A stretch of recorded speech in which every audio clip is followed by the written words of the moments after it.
ఒక్కసారి ఇమేజిన్ చేసుకోండి. మీ దగ్గర ఒక కాస్ట్లీ కార్ ఉంది. అది చూడడానికి బయట నుండి సూపర్గా ఉంది, పెయింట్ మెరుస్తుంది, టైర్స్ బాగున్నాయి. కానీ దాన్ని స్టార్ట్ చేస్తే ఇంజిన్ సౌండ్ మాత్రం తేడాగా వస్తుంది. ఇప్పుడు ఆ కార్ని బయట నుంచి ఫోటో తెస్తే ప్రాబ్లం తెలుస్తుందా? తెలియదు. బోనెట్ ఓపెన్ చేసి ఇంజిన్ పనిచేస్తుంది లేదా అని చూడాలి. మన హ్యూమన్ బాడీ కూడా అంతే. ఎక్స్రే, సిటీ స్కాన్, ఎంఆర్ఐ ఇవన్నీ కూడా మన బాడీని బయట నుంచి ఫోటో తీసే కెమెరాస్ లాంటివి. కానీ మన బాడీ లోపల సెల్స్ ఎలా పనిచేస్తున్నాయి, ఇంజిన్ కండిషన్ ఏంటి అని చెప్పే సూపర్ టెక్నాలజీనే ఈ న్యూక్లియర్ మెడిసిన్. అసలు ఈ న్యూక్లియర్ మెడిసిన్ అంటే ఏంటి, ఎక్స్రే, ఎంఆర్ఐ అండ్ దీనికి తేడా ఏంటో చాలా సింపుల్గా తెలుసుకుందాం.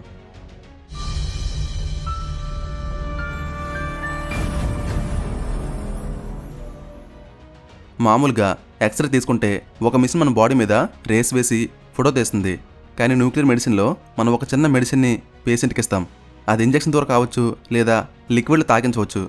ఆ మెడిసిన్ మన బాడీలోకి వెళ్ళాక ఎక్కడైతే ప్రాబ్లం ఉందో అక్కడ మెరుస్తూ సిగ్నల్స్ ఇస్తుంది. బయట ఉండే స్పెషల్ కెమెరాస్ ఆ గ్లోయింగ్ సిగ్నల్స్ని క్యాచ్ చేస్తాయి. చాలామందికి డౌట్ వస్తుంది, ఇప్పటికే ఎంఆర్ఐ, సిటీ స్కాన్స్ ఉన్నాయి కదా, మళ్ళీ ఇదెందుకు అని. ఎందుకంటే ఎక్స్రే, సిటీ స్కాన్ ఇవి మన బాడీలో హార్ట్ పార్ట్స్ని బాగా చూపిస్తాయి. ఎముక విరిగిందా లేదా, కిడ్నీలో స్టోన్స్ ఉన్నాయి లేదా, ఇలాంటి హార్ట్ పార్ట్స్ని చూడడానికి ఇవి బాగా పనిచేస్తాయి. అంటే ఇవి స్ట్రక్చర్ మాత్రమే చూపిస్తాయి. ఇప్పుడు ఎంఆర్ఐ ఇది పవర్ఫుల్ మ్యాగ్నెట్స్ వాడుతుంది. మన బ్రెయిన్, మజిల్స్, లిగ్మెంట్స్ ఎలా ఉన్నాయో క్లియర్గా చూపిస్తుంది. ఇది కూడా స్ట్రక్చర్ని చూపిస్తుంది. ఇక ఫైనల్గా న్యూక్లియర్ మెడిసిన్ ఇది స్ట్రక్చర్ని కాదు, ఫంక్షన్ని చూపిస్తుంది. ఫర్ ఎగ్జాంపుల్, ఒకరికి క్యాన్సర్ ఉందనుకుందాం. సిటీ స్కాన్లో ఆ కణితి అంటే ట్యూమర్ ఒక చిన్న ఉండలా కనిపిస్తుంది. కానీ అది ప్రమాదకరమా కాదా అని చెప్పలేము. అదే న్యూక్లియర్ మెడిసిన్లో చూస్తే, అంటే పెట్ స్కాన్లో చూస్తే, ఆ క్యాన్సర్ సెల్స్ మనం ఇచ్చిన మెడిసిన్ని ఎక్కువగా తినేసి బ్రైట్గా మెరుస్తూ కనిపిస్తాయి. ఎక్కువ బ్రైట్గా ఉంటే అది డేంజరస్ అని, అలాగే తక్కువ బ్రైట్గా ఉంటే అది ఇంకా స్టార్టింగ్ స్టేజ్లో ఉందని డిసైడ్ చేస్తారు. సో ఎక్స్రే షేప్ని చూపిస్తే, న్యూక్లియర్ మెడిసిన్ ఆ షేప్ యొక్క క్యారెక్టర్ని చూపిస్తుంది. ఎక్స్రే లేదా ఎంఆర్ఐలో ఒక జబ్బు కనిపించాలంటే ఆ జబ్బు ముదిరి ఒక కణితిలా మారాలి, అంటే గడ్డలా మారాలి, అప్పుడే మనకు కనిపిస్తుంది. కానీ న్యూక్లియర్ మెడిసిన్లో జబ్బు ఇంకా సెల్ లెవెల్లో మొదలవుతున్నప్పుడే, అంటే సెల్ ప్రవర్తన మారుతున్నప్పుడే మనం కనిపెట్టవచ్చు. హార్ట్ అటాక్ వచ్చే ఛాన్స్ ఉందా లేదా, క్యాన్సర్ ఉందా లేదా, ఇవన్నీ డాక్టర్స్కి ముందుగానే తెలుస్తూ ఉంటాయి.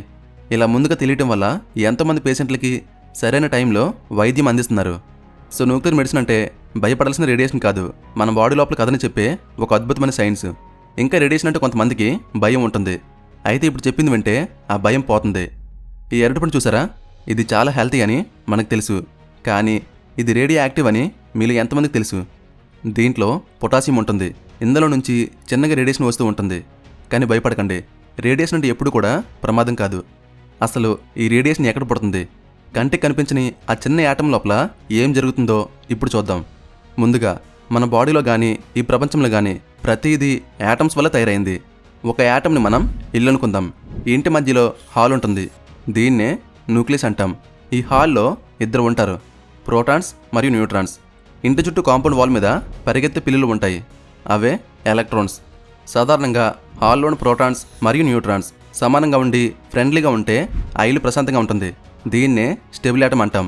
ఇక్కడ రేడియేషన్ ఉండదు, అంతా కూల్గా ఉంటుంది. కానీ కొన్ని ఇళ్లల్లో జనం ఎక్కువైపోతారు. ఇమేజిన్ చేయండి, ఒక చిన్న హాల్లో కెపాసిటీకి మించి ప్రోటాన్స్ లేదా న్యూట్రాన్స్ ఉంటే అప్పుడు ఏమవుతుంది? అక్కడ ప్రెజర్ పెరుగుతుంది. ఇరికించుకుని కూర్చోలేక గొడవలు స్టార్ట్ అవుతాయి.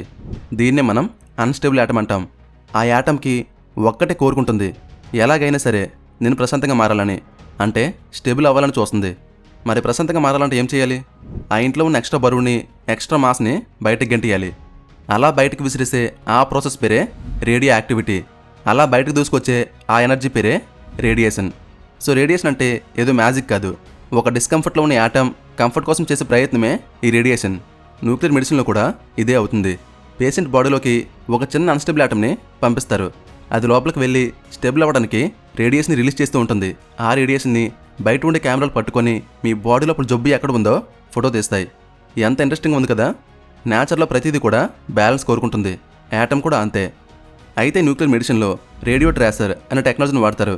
రేడియో ట్రేసర్ అనే పేరు వినగానే ఏదో పెద్ద కెమికల్ అనుకోకండి. ఇది రెండు వస్తువులు కలయిక. ఒకటి వెహికల్ అండ్ మరొకటి ప్యాసింజర్. ఈ రెండింటిని కలిపే రేడియో ట్రేసర్ అంటాం. ఇక్కడ వెహికల్ అంటే మన బాడీకి కావలసిన న్యూట్రియంట్స్, ఉదాహరణకు గ్లూకోజ్. మన బాడీలోని ప్రతి సెల్కి గ్లూకోజ్ కావాలి కదా, దాన్నే వెహికల్ అనుకోండి. ఇక రెండోది ప్యాసింజర్. ఇదే మన రేడియో యాక్టివ్ ఐసోటోప్, అంటే అన్స్టేబుల్ యాటమ్. ఇది కంటికి కనిపించని ఒక చిన్న లైట్ లాంటిది. ఇది రేడియేషన్ బయటికి పంపిస్తూ ఉంటుంది. ఈ రేడియోయాక్టివ్ ఐసోటోప్ని ఆ గ్లూకోజ్కి అతికిస్తాం. ఇప్పుడు ఇది మామూలు గ్లూకోజ్ కాదు, ఇది ఒక గ్లోయింగ్ గ్లూకోజ్, అంటే మెరిసే గ్లూకోజ్ అనమాట. ఇప్పుడు ఈ గ్లూకోజ్ని పేషెంట్కి ఒక ఇంజెక్షన్ ద్వారా ఇస్తాం. అది రక్తం ద్వారా ట్రావెల్ చేసి బాడీ మొత్తం తిరిగేస్తుంది. అంటే తల నుండి కాళ్ళ వరకు మొత్తం తిరిగేస్తుంది. కానీ మన బాడీ నుండి సెల్స్కి తెలియదు ఇది రేడియో యాక్టివ్ అని. అవేమనుకుంటాయంటే, ఆహా నాకు ఇష్టమైన గ్లూకోజ్ వచ్చింది అని ఫీల్ అవుతాయి. నార్మల్ సెల్స్ అయితే గ్లూకోజ్ని నార్మల్గానే తీసుకుంటాయి. కానీ ఎక్కడైతే క్యాన్సర్ ఉంటుందో, అలాగే ఎక్కడైతే ఇన్ఫెక్షన్ ఉంటుందో అక్కడ ఉండే సెల్స్ మాత్రం చాలా ఆకలితో ఉంటాయి. అందుకే అవి గ్లూకోజ్ రాగానే మిగతా సెల్స్తో కంపేర్ చేసుకుంటే ఇవి ఎక్కువ గ్లూకోజ్ని తీసుకుంటాయి. ఇక్కడ ఉన్న గ్లూకోజ్ నార్మల్ గ్లూకోజ్ కాదు, అది రేడియో యాక్టివ్ గ్లూకోజ్. సో అవి రేడియేషన్ రిలీజ్ చేస్తూ నేను ఇక్కడ ఉన్నాను అని హింట్ ఇస్తూ ఉంటాయి. సో బయట ఉండే పెట్ స్కానింగ్ కెమెరాస్ ఆ రేడియేషన్ డిటెక్ట్ చేసి ఆ గ్లూకోజ్ ఎక్కడైతే ఎక్కువగా ఉంటుందో చూపిస్తాయి. గ్లూకోజ్ ఎక్కడైతే ఎక్కువగా ఉంటుందో అక్కడే ఇన్ఫెక్షన్ ఉన్నట్టు, లేదా అక్కడే క్యాన్సర్ ఉన్నట్టు. చూసారా, ఒక చిన్న గ్లూకోజ్ మాలిక్యూల్, ఒక చిన్న రేడియేషన్, ఈ రెండు కలిసి మన ఆరోగ్యాన్ని ఎలా కాపాడుతున్నాయో. సైన్స్ అంటే ల్యాబ్లో ఉండేది కాదు, మన ప్రాణాలని కాపాడేది. సరే, క్యాన్సర్ని పట్టుకున్నాం, మరి మిగతా జబ్బులు ఎలా తెలుస్తాయి? ఇది అర్థం కావాలంటే ఒక చిన్న ఎగ్జాంపుల్ చూద్దాం. మీ దగ్గర ఒక పెట్రోల్ కార్ ఉందనుకోండి, దాంట్లో డీజిల్ పోస్తే నడుస్తుందా? నడవదు, ఇంజిన్ పాడైపోతుంది. అలాగే ఒక డీజిల్ లారీలో పెట్రోల్ పోస్తే అది కూడా పనిచేయదు. ఎందుకంటే ఏ ఇంజిన్కి కావాల్సిన ఫ్యూల్ దానికి సపరేట్గా ఉంటుంది. మన బాడీలో ఉండే ఆర్గన్స్ కూడా అంతే. ప్రతి ఆర్గాన్కి ఒక స్పెసిఫిక్ ఫుడ్ అంటే ఇష్టం. ఇక్కడ ఉన్న ప్రతి ఆర్గాన్ ఒక పెక్కి ఈటర్ లాంటిది, అంటే నచ్చింది మాత్రమే తింటాయి. మీరు అయోడిన్ ప్లేట్లో పెడితే గుండె, లివర్, కిడ్నీలు దాన్ని అస్సలు పట్టించుకోవు, కానీ థైరాయిడ్ మాత్రం ఎగిరి గంతేస్తుంది. అదే మీరు గ్లూకోజ్ పెడితే బ్రెయిన్ మరియు క్యాన్సర్ సెల్స్ పోటీ పడి తింటాయి. దీన్నే సైన్స్లో బయోలాజికల్ పాత్వే అంటారు. సో ఇలా ఏ ఆర్గాన్కి ఏ ఫుడ్ అయితే ఇష్టమో ఆ ఫుడ్ని వాటికి పెట్టి వాటి కండిషన్ ఎలా ఉందో కనిపెట్టేస్తారు. దీన్నే టార్గెటెడ్ థెరపీ అంటారు. అంటే కాలికి దెబ్బ తగిలితే తలకి మందు రాయడం కాదు, సమస్య ఎక్కడ ఉందో అక్కడికే మందు వెళ్ళేలా ప్లాన్ చేయడం. ఇలా బాడీ నేచర్ని అర్థం చేసుకుని చేసే వైద్యం కాబట్టే ఈ న్యూక్లియర్ మెడిసిన్ అంత పవర్ఫుల్. అయితే ఈ రేడియేషన్ వల్ల నా జుట్టు రాలిపోతుందేమో, నా స్కిన్ డ్యామేజ్ అయిపోతుందేమో, సైడ్ ఎఫెక్ట్స్ ఉంటాయేమో అని కొంతమంది భయపడుతూ ఉంటారు. ఏదైనా సరే మోతాదు మించితేనే విషంగా మారుతుంది. ఉదాహరణకు ఈ ఉప్పు తీసుకోండి. మనం ప్రతిరోజు కూరలో చిటికెడు ఉప్పు వేసుకుంటాం. అది రుచినిస్తుంది, అలాగే ఆరోగ్యాన్ని ఇస్తుంది. అదే అని చెప్పి 1 కిలో ఉప్పు తింటే అది ప్రాణానికే ప్రమాదకరం.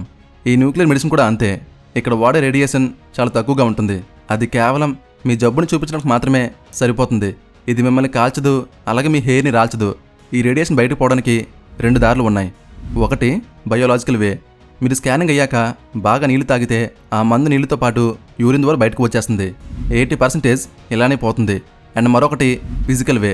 ఒకవేళ బాడీలో కొంచెం మిగిలిపోయినా దానంతట అదే మాయమైపోతుంది. దీన్నే డీకే అంటారు. అసలు డీకే అంటే ఏంటి? ఒక ఐస్ క్రీమ్ ఎలా అయితే కరిగిపోయి నీళ్ళు అయిపోతుందో అలానే రేడియేషన్ కూడా కొంత టైం తర్వాత ఆటోమేటిక్గా మాయమైపోతుంది. ప్రతి రేడియేషన్కి ఆఫ్ లైఫ్ అని ఒకటి ఉంటుంది. ఇక్కడ మనం యూజ్ చేసేది 6 గంటలు సగం అయిపోతుంది. ఇంకో 6 గంటల్లో అందులో సగం అయిపోతుంది. అంటే 24 అవర్స్ గడిచేసరికి మీ బాడీలో ఉన్న రేడియేషన్ దాదాపు 0 అయిపోతుంది. అంటే ఒక రోజు వరకు మనం కొంచెం జాగ్రత్తగా ఉంటే సరిపోతుంది. అందుకే డాక్టర్లు ఈ 2 చిన్న జాగ్రత్తలు మీకు చెప్తారు. ఒకటి, ఎక్కువగా నీరు త్రాగి యూరిన్ ద్వారా రేడియేషన్ని బయటకు పోయేలా చేయడం. అలాగే ఇక రెండోది, 12 గంటల పాటు చిన్నపిల్లలకి అలాగే ప్రెగ్నెంట్ ఉమెన్స్ దగ్గరికి వెళ్ళకూడదు. ఎందుకంటే వాళ్ళు చాలా సెన్సిటివ్గా ఉంటారు కాబట్టి. సో ఇది ఫ్రెండ్స్ ఈరోజు వీడియో. ఈ వీడియో ఎలా అనిపించిందో తప్పకుండా కామెంట్ చేసి, ఈ వీడియో నచ్చితే ఒక లైక్ చేసి ఇలాంటి కంటెంట్ కోసం మన ఛానల్ని సబ్స్క్రైబ్ చేసుకోండి. అలాగే మీకు ఏమైనా డౌట్స్ ఉంటే తప్పకుండా కామెంట్ చేయండి. మరొక టాపిక్తో మళ్ళీ కలుద్దాం. అంతవరకు సెలవు.